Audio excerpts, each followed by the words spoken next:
Have you ever felt it? That profound, gut-wrenching ache of doing everything right, only to find yourself standing on the wrong side of the finish line. You poured your soul into every project. You honored every commitment. You played by a set of rules you believed were sacred. But the world you were promised, the one where merit is crowned and integrity is rewarded, never materialized. If this message has found you, it is not by chance.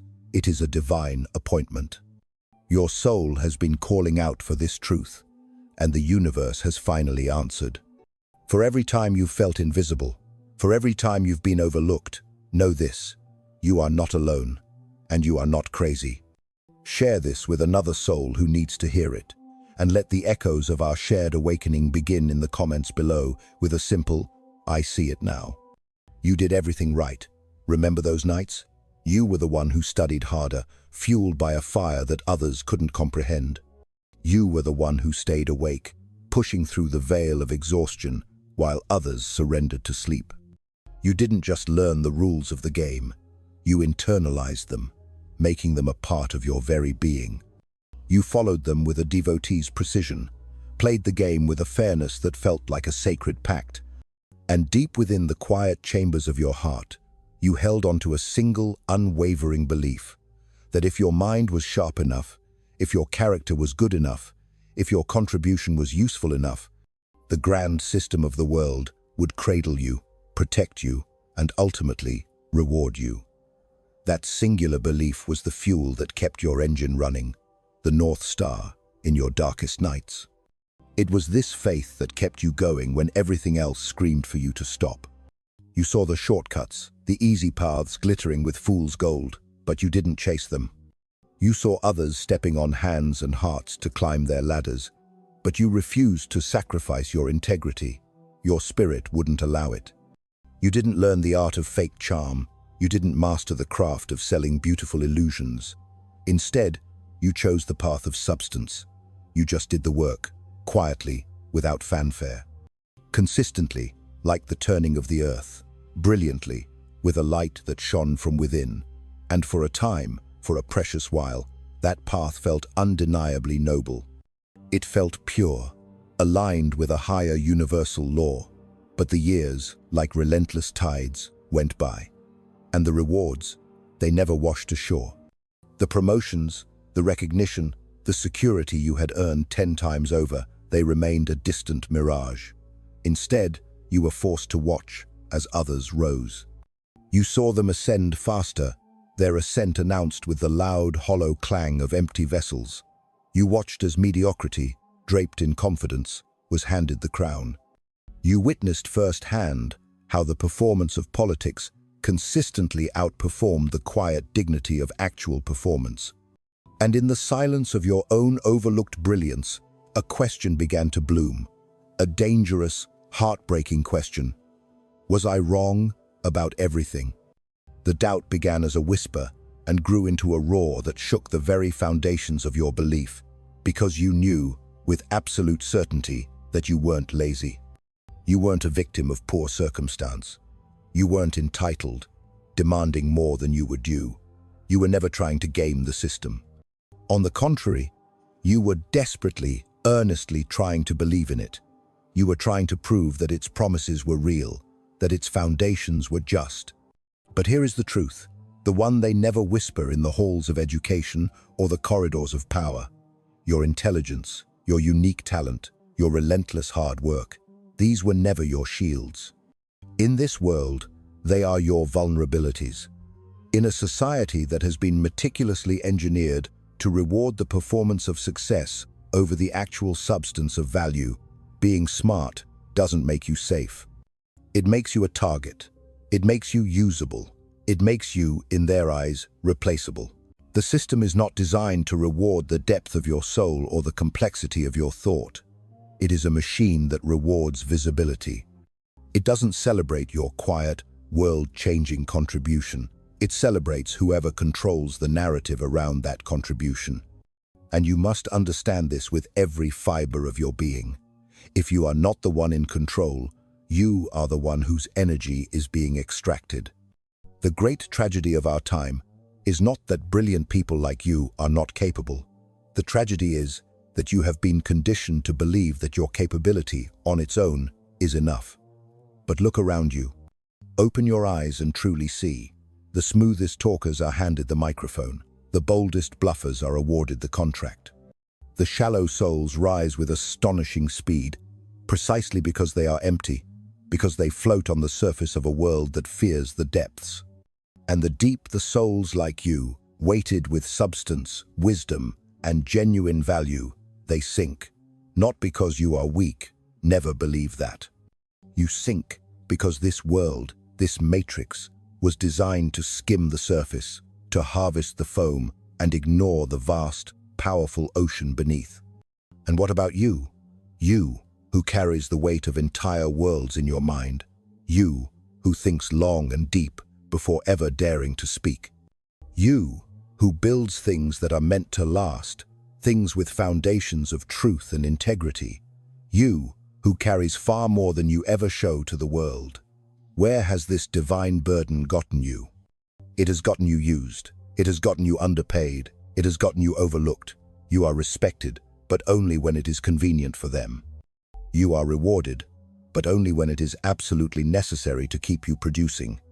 And the moment your value becomes inconvenient, the moment your truth challenges their comfortable illusions, you are thrown aside without a second thought. This is the cold, hard reality of the machine. No one ever warned you. No one told you that your high-vibration intelligence would make you easier to manipulate through your own logic and sense of fairness. No one told you that your divine talent would make you easier to exploit, your gifts mined by those who possess none of their own. No one told you that your unwavering commitment would make you easier to control, your loyalty used as a chain. Why? Because the system does not need you to succeed, it needs you to serve. It requires your energy to function. And the smarter you are, the more precisely the system knows how to calibrate your cage, how to keep you useful and productive without ever setting you free. You thought you were climbing a ladder to the heavens, but you were being farmed like a resource. So, let us stop pretending. Let us finally name the truth. You are not confused. You are not unlucky. You are not failing. You, my friend, are waking up. You are beginning to see the code of the matrix. And the question that echoes in your soul is no longer the one they programmed you with. Am I good enough? That question was always a tool of control. The real question, the one that signals your true awakening, is this. If I am this smart, if I have done the work, if I have built and created this much real value, then why am I still being used? And the answer is the key that unlocks your prison, because the system was never, ever designed to reward your intelligence. It was designed to harvest it. And now that your eyes are open to this, now that you can see it, everything changes. The game is no longer the same, because you are no longer the same player. Do you think this is just about your life, your career, your unfulfilled potential? It is not. This is a pattern woven into the very fabric of human history, a cycle that has been repeating for far longer than you have been alive. Let us pull back the curtain of time. Let's start with a name that should have been synonymous with godlike power, Nikola Tesla. Here was a mind that vibrated at a frequency centuries ahead of its time. He didn't just have ideas, he communed with the future. He gave us alternating current, the very lifeblood of our modern world. He envisioned and demonstrated wireless energy, robotics, remote control technologies we are still struggling to perfect. He could literally see the future, but what he couldn't see was how to protect his place within it. And so, while lesser men, men of business and not of vision, built gargantuan empires off the fruits of his divine intellect, how did Tesla's story end? He died, alone. In a cheap, forgotten hotel room, his only companions, the pigeons he fed on the windowsill. He was a king forgotten by the very world he had helped to power. And why? Because brilliance is never enough when raw power is playing the game. Because ideas, no matter how revolutionary, do not pay unless you own them. Because society does not reward the one who creates, it rewards the one who controls the creation. Let us keep going, for this pattern is relentless. Consider Vincent van Gogh, a name now spoken with hushed reverence, one of the most profound and influential painters in the history of art. In his lifetime, he painted over 900 masterpieces, each a window into a soul that burned with a celestial fire. And how many did he sell? One. Just one. He died by suicide, a man drowning in poverty, unknown to the world, and tragically misunderstood by the few who did know him. But what happened after his death? Today, his paintings are priceless treasures, selling for over $100 million. Collectors engage in bidding wars, fighting desperately for a fragment of the soul they ignored. Auction houses build their legacies on his name. Documentaries are filmed. Brands, in a final, cruel irony, borrow the anguish of his genius to sell perfume. He never saw a single dollar of that fortune. He never heard the thunderous applause. Why? He was too early. He was too strange. He was too deep. And when the world was finally ready for him, when it was finally safe to admire his genius, he was already gone, which, for the market, made his story of suffering even more profitable. Then there is H.P. Lovecraft, the quiet man from Providence, who created entire mythologies from the depths of his cosmic dread, shaping the very genre of horror as we know it today. While he was alive, scribbling away in obscurity, no one knew his name. He died in abject poverty, another brilliant mind consumed by a world that had no category for him. And today, his cosmic horrors, his Cthulhu mythos, have spawned an entire industry of movies, video games, books, and merchandise. Profits are generated everywhere, for everyone, except for the man himself in his own lifetime. Do you still believe this is a coincidence? It is not. This is the design. This is precisely how the system is built. It does not reward vision, for vision is disruptive. It does not reward depth, for depth is unmarketable. It rewards what can be easily packaged: timing, branding, distribution, and market leverage. And the ones who master that shallow game, they take everything. While the ones who truly build, the ones who create from the soul, they are thanked quietly, if at all, and then they are buried quickly. Do you honestly think you are the first person this has happened to? You are not. You walk a well-trodden path of exploited genius. But here is the difference. Maybe, just maybe, you are one of the first to finally see the path for what it is, while you are still breathing, while you still have the power to choose another way. Because you must understand that these great men did not fail because of a lack of talent. They did not die broke because they were weak. They were titans. They died broke because they misunderstood the nature of the system they were born into. They held a beautiful, fatal belief. They thought the world would eventually catch up. They thought someone, someday, would see their true value. They believed that good work, pure and honest, would win on its own merits. But in a society that worships profit above all else, value means absolutely nothing unless that value is owned, branded, scaled, and sold. So now, here is the uncomfortable question you must ask yourself, the one that will define the rest of your life. How much of your divine value have you already given away for free? How many revolutionary ideas have passed through your incredible mind, taken shape through your capable hands, been forged in the fire of your labor, only to become a line item on someone else's balance sheet?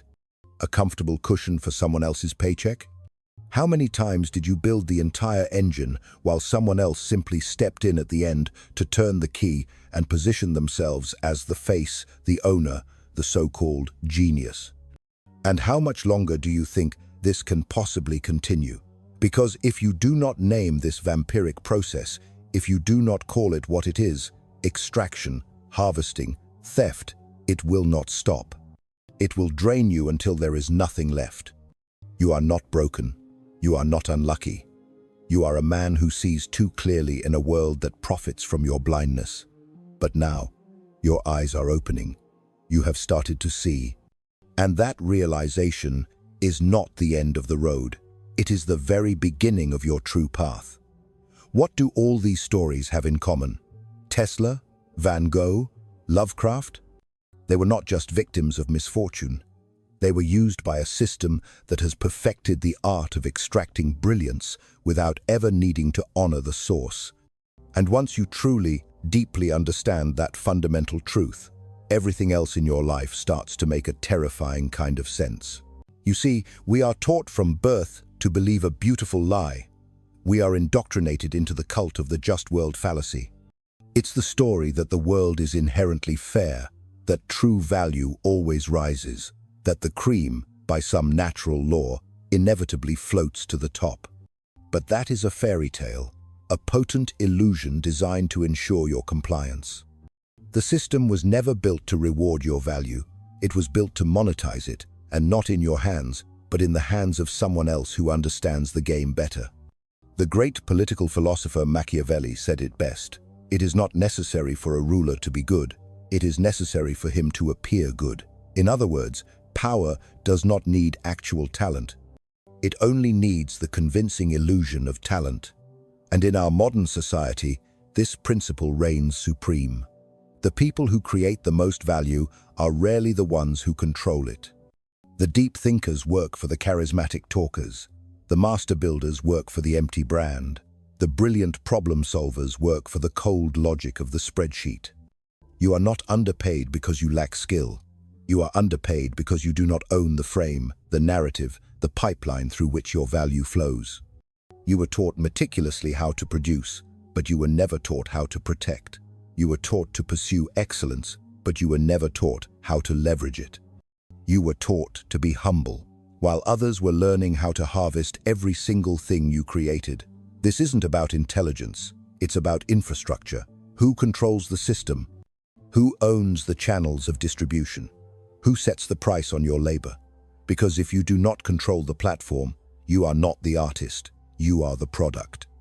Let's stop pretending. In a society that worships profit, your talent is fuel, and you, my friend, are the fuel. Your effort, your insight, your sacrifice, it is all fed into a giant, impersonal machine that is designed for one purpose: to grow, not to give back, not to create a better world, just to grow. The system doesn't need you to be rich. It needs you to be reliable. It needs you to be replaceable. It needs you to be silent. It needs you to keep believing in meritocracy while it rewards cunning manipulation. It needs you to work hard while it elevates those who simply know how to play the game of perception. And that's the final brutal twist, isn't it? You didn't lose because you weren't good enough. You lost because you thought the system was just. But justice is not a feature of this design. This is a machine. It runs on cold utility, not on morality, not on depth, and certainly not on truth. And the ones who rise to the top are not the most brilliant. They are the ones who have mastered the art of being seen as brilliant. They are the ones who understand that perception is profit. They are the ones who know how to own, not just how to create. So no, you didn't fail. You simply followed the wrong set of rules in a game you were never meant to win. But now, you see it. You see the board. And the next question is no longer, how do I work harder? The question is, how do I stop being fuel for their fire? Because the system isn't broken. It is functioning exactly as it was intended, and the only way out is to stop being what it feeds on. Now, here's the part that no one likes to admit. The part of the truth that doesn't come from the system, but from deep within you. Because deep down, you still cling to a belief you were never meant to have. It's the psychological trap called the just world fallacy, the deep-seated, comforting illusion that the world is fundamentally fair, that good work always gets rewarded, that your effort will inevitably bring about justice, that if you are smart and loyal and ethical, the universe will eventually pay you back. You might not say those words out loud, but that belief is there, buried in the foundation of the choices you make, in the endless hours you keep, in the quiet, simmering resentment you feel when you see others get ahead for doing far less than you ever dared. Because somewhere in the deepest part of you, there is a whisper that says, if I just keep doing it right, if I just keep my head down and produce, eventually the system will have to see me. But it won't, and here is why. The system isn't blind. It sees you just fine. It sees your incredible intelligence. It sees your unwavering consistency. It sees your profound loyalty. And it knows exactly how to use those very virtues against you. The just world fallacy isn't a harmless, optimistic quirk. It's a cage. It's a trap designed for the best among us. It's what makes smart people obedient. It's what renders deep thinkers passive. It's what makes the best men and women in the world tragically quiet. It is the silent force that keeps you from speaking up, from questioning the setup, from finally saying no when the demands keep growing, but the rewards never do. You tell yourself, I'll be noticed soon. You tell yourself, it's just not my time yet. You tell yourself the comforting lie that hard work always pays off in the end. But the system does not operate on a delay. It operates on extraction. Not someday, but right now. Every single day. You are not being underpaid because your turn hasn't come yet. You are being underpaid because you still believe, on some level, that it will. And here is the most brutal irony of all. The more intelligent you are, the more susceptible you are to this lie. Why? Because your mind believes in structure. It believes in logic. It believes in cause and effect. So when the equation doesn't add up, when your immense effort does not yield the expected result, you don't rebel against the faulty equation. You blame yourself. You assume you are the variable that is wrong. So you work even harder. You stay even quieter. You hope even longer. But this world does not reward belief. It rewards leverage. It rewards positioning. It rewards the man or woman who understands that the game is not fair and plays accordingly. You think the system lied to you? Number. It told you exactly what it needed you to hear to secure your cooperation. It sold you the story of fairness so that you would never question the terms of your own obedience. You weren't tricked by a fleeting hope. You were tricked by your own deep-seated virtue. And that is why the sting of it hurts so much. Because you didn't make a stupid decision, you made an honest one. You chose to be good. And in this particular game, that choice made you vulnerable. So, now what? The answer is simple. Now, you stop waiting. You stop believing that being excellent is, by itself, enough. You stop playing a game that you think will reward you for being good, when the only thing it truly respects is strategy. This doesn't mean you have to play dirty, but it does mean you have to stop playing blind. Because no one is coming to fix this for you. No one is going to tap you on the shoulder and say, you've done enough. Here is what you truly deserve. Because the truth is, they don't want to pay you what you are actually worth. They want to pay you just enough to keep you going, to keep you producing, to keep you fueling their ambitions. And that isn't because you lack value. It's because you have never truly, forcefully, unapologetically demanded it. Because you never believed you were allowed to. But you are. You're not just smart anymore. You are awake. And in this world, that is a dangerous thing to be if you choose to stay that way. So no, this is not a call to arms. This is not another motivational speech.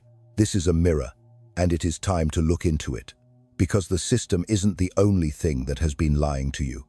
For years, you have been lying to yourself, telling yourself it's just a matter of time, telling yourself that good work speaks for itself, telling yourself that someone, somewhere, will notice. They will not. Not unless you make them. Not unless you stop giving yourself away for free. So, here is the question you have to live with now, the one that will determine your destiny. Will your mind become a museum exhibit, something celebrated only long after you're gone? Or will you finally claim your value, your power, and your sovereignty while you are still alive?